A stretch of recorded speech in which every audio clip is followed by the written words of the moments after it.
ये सारे के सारे पॉइजन है। ये इस पे तो अब कोई हर बंदा अब जानना शुरू हो गया कि नहीं ये गलत है और इस पे खाना, इसमें खाना पकाना, इसमें खाना खाना।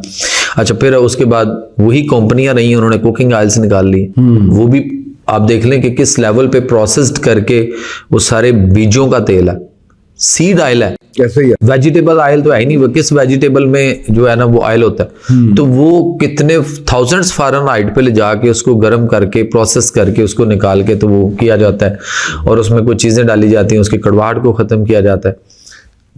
सबसे अच्छा भाईजान जिसमें हम अचार खाते हैं, अचार तो सारे ही खाते हैं, कच्चे तेल में होता है, सरसों के तेल में होता है। सबसे अच्छा सरसों का तेल है कि उसमें खाना बनाया जाए तो बहुत कमाल का है। सरसों का तेल, देसी घी, जैतून का तेल और कोकोनट ऑयल, ये 4 चीजें हैं जिनके अंदर आप इसके अलावा खा पी सकते हैं।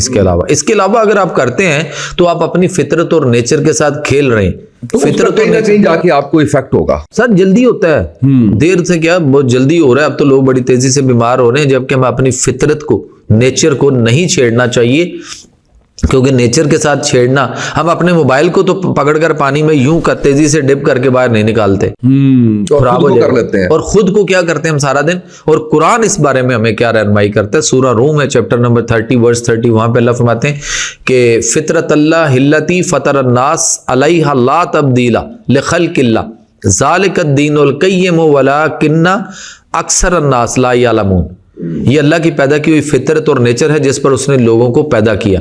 अल्लाह के बनाए हुए में कोई तब्दीली, छेड़खानी न करना, यही सीधा दीन है, मगर बहुत से लोग नहीं जानते।